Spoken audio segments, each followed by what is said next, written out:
Coming off the heels of magical girl contemporaries like Sailor Moon and Cardcaptor Sakura, 1998's Princess Nine reapplies the girl power superhero formula to the baseball diamond.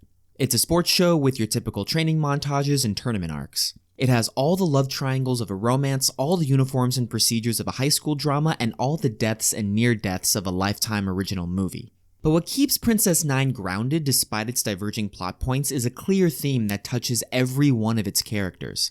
This show may weigh the audience down with cheesy animation and unrealistic dialogue, but it also collects honest stories that explore how people cope when they love someone that may not love them back. Princess Nine may advertise itself as a show about a team of girls kicking ass in a male-dominated sports world, and it's certainly that. But at its core, Princess Nine is a show about unrequited love. Our first hint of the show's theme comes with middle schooler Seishiro trying to confess his feelings to his childhood friend Hayakawa Ryo. Ryo doesn't get the hint, however, and Seishiro resigns himself to being her friend, which he appears to be fine with. It is Ryo's story after all. And it begins with Ryo striking out the final batter in a Bush League game, after which she gets recruited by the chairwoman of a prestigious girls' academy to become the ace pitcher of the school's yet unestablished baseball team. Chairwoman Himono aims to break the glass ceiling and compete for a national title at the prestigious Koshien Stadium, a place where girls are not allowed to play. In order to do this, she and Ryo recruit the best girls across Japan to join them, and even convince the school's superstar tennis player Izumi to burn her rackets and join the team. But this comes at a cost. Ryo and Izumi develop an athletic rivalry that spills into romantic tension when Izumi's betrothed superstar first baseman Hiroki spurns her in favor of Ryo's lower-class charms. Ryo doesn't return his love at first, which leaves all 3 points of this love triangle in limbo, and would be more exciting if the hunky boy toy weren't so damn boring. Complicating things is the equally boring Seishiro returning to profess his love for Ryo, making her the center of one love triangle and a point in another. Of course, these are high schoolers, and for the sake of drama, no one actually reveals their feelings at the point where it would make the most sense. For the most part, the central romantic stories are exercises in failure, as each of the 4 characters experiences some sort of rejection from the one they love.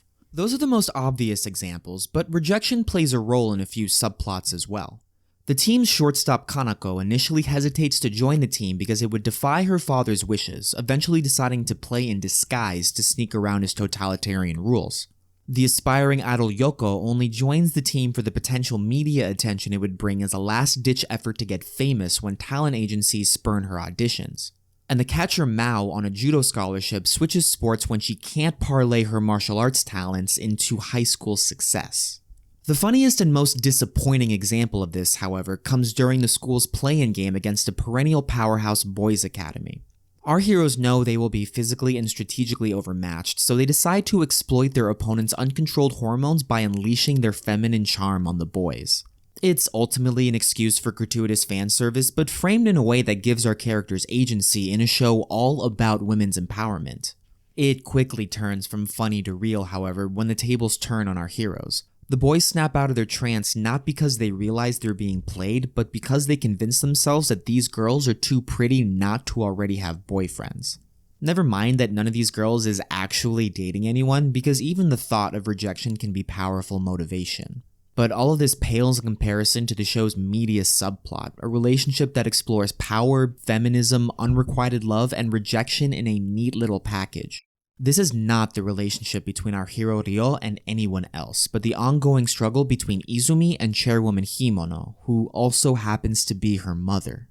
Himono's crusade to get the girls on Koshien's hallowed ground serves as a noble cause, or so we think. She first has to find enough girls around the country worthy enough to field a competitive baseball team, and then convince them to join a team that doesn't yet have permission to play in official games. She also has to fight the objections of the school board and parents association, not to mention absorb all the media attention and public backlash that comes when girls try to break into the mainstream sports world. But if it's all for women's empowerment, then Himono is certainly justified, right? Izumi doesn't think so. As a prim, proper, and cultured young girl, she's also developed into a tennis superstar that already puts their school in the national headlines.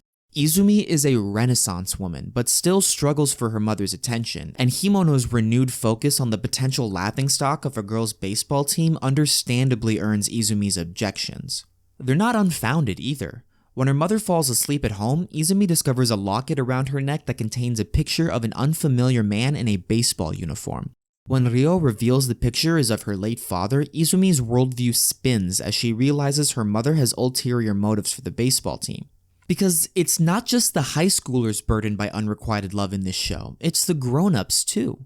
We learn that Himono had a relationship with Ryo's father 20 years prior, only to suffer heartbreak after they split. She never forgets about him, and watching Ryo pitch like her father inspires her to put his legacy on the Koshien mound. Showing the world that girls are capable of doing what boys can do is revealed to be Himono's secondary motivation, the primary one to re-establish a connection with the Hayakawa family. Izumi thinks it irresponsible to invite so much media attention and controversy for the sake of rekindling a lost love. Izumi is also heartbroken as she interprets her mother's dedication to Ryo's family as a betrayal of her current family and wonders why her mother can't love her own daughter as much as she seems to love someone else's. It doesn't help that the object of her mother's affection also seems to be the target of her own love's attention. Poor Ryo doesn't deserve to be caught in any of this, but it's pretty clear she's the source of all of Izumi's pain. Izumi and her mother are clearly the strongest characters in the show, and it's kind of annoying that they are burdened with the most suffering since this constantly happens to strong female characters in mainstream stories. But this also makes them the best equipped to overcome their pain and blossom into stronger people. Himono by sticking to her guns despite overwhelming pressure to fold, and Izumi by acknowledging her bad behavior and ceding Hiroki's love to Ryo for the sake of the team. Princess 9 doesn't just show its characters coping with unrequited love, it shows them fighting it. The most remarkable thing about Princess 9 is that I really like it despite it featuring a lot of things that I don't. The dialogue sounds unnatural and often just lays out the plot word for word. The animation was probably cool in the 90s but looks really dated today. And its second wave feminism may have played well in its time, but today seems kind of obvious, at least to my Western viewpoint. But Princess 9 gets away with all of this and emerges as one of the best baseball shows for two reasons. The first is a strong theme, recognizable to anyone who has ever loved and empowering for anyone who has ever needed guidance to navigate through heartbreak. And the second is a sincere devotion to its own silliness. Whether it's the manager Nene constantly referencing older manga or the shonen-style battle animation, the show doesn't aim to be an accurate portrayal of girls trying to break into boys' sports. We all need realistic role models, but sometimes we just want superheroes. And sometimes superheroes get their hearts broken too.